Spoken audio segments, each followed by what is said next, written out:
Hello guys, आज के session में हम जानेंगे एनईएफटी और आरटीजीएस क्या है, यानी कि नेफ्ट और आरटीजीएस क्या है। आइए इसके बारे में जानते हैं।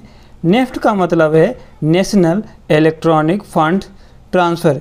इस फंड ट्रांसफ़र सेवा का इस्तेमाल 24 घंटे किया जा सकता है और लेन देन आधे घंटे के बैच में किया जाता है। आरबीआई ने ट्रांसफ़र राशि की कोई न्यूनतम या अधिकतम सीमा तय नहीं की है। इसे 2005 में शुरू किया गया था। अगर कोई व्यक्ति बैंक के मोबाइल ऐप का उपयोग करके या नेफ्ट प्रक्रिया का उपयोग करके ऑनलाइन बैंकिंग के माध्यम से पैसे ट्रांसफ़र करता है तो उसे कोई अतिरिक्त शुल्क नहीं देना होगा। हालांकि अगर कोई व्यक्ति बैंक में व्यक्तिगत रूप से नेफ्ट यानी कि ट्रांसफ़र करना चुनता है तो कुछ ट्रांसफ़र शुल्क लागू होते हैं।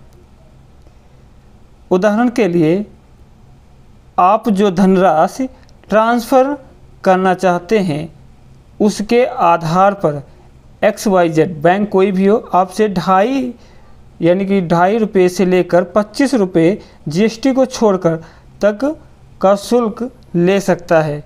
चूँकि आरबीआई 2 घंटे में नकदी भेजने की अनुमति देता है, इसलिए फंड का यह भुगतान ऑर्डर बाय ऑर्डर के आधार पर बैच सिस्टम का उपयोग करके किया जा सकता है।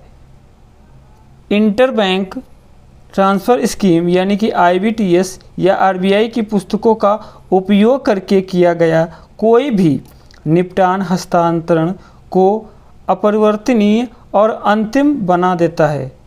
इसके बाद आरबीआई भेजने वाले बैंक को सूचित करता है जो ऐसे धन हस्तांतरण के बारे में प्रेषक को सूचित करता है।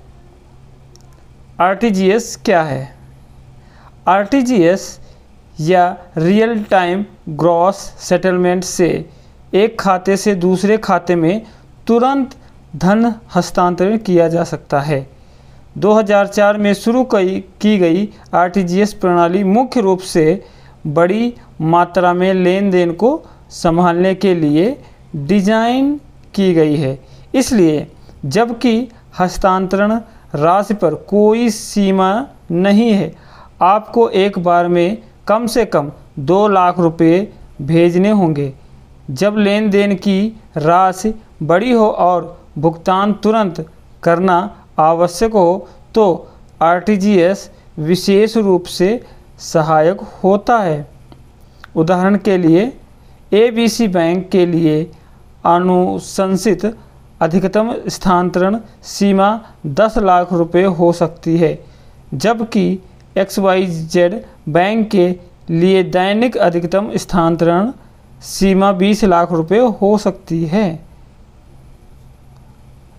एनईएफटी प्रक्रिया के समान आरटीजीएस हस्तांतरण को ऑनलाइन पूरा करने के लिए कोई अतिरिक्त कीमत नहीं है। हालांकि यदि आप बैंक शाखा में व्यक्तिगत रूप से आरटीजीएस हस्तांतरण का उपयोग करते हैं तो बैंक की ओर से शुल्क लिया जाता है।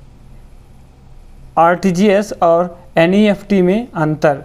आरटीजीएस और एनईएफटी के बीच मुख्य अंतर यह है कि पूर्व सकल निपटान पर आधारित है, जबकि बाद वाला शुद्ध निपटान पर आधारित है। सकल निपटान से तात्पर्य किसी लेन देन को अन्य लेन देन के साथ समूहीकृत किए बिना एक एक करके पूरा करना है। दूसरी ओर शुद्ध निपटान से तात्पर्य पूर्व निर्धारित अवधि में बैचों में लेन देन को पूरा करना है। इस मामले में सभी हस्तांतरण एक निश्चित समय तक रोक दिए जाएंगे। आरटीजीएस लेन देन पूरे सिस्टम के कारोबारी घंटों के दौरान संभाले जाते हैं।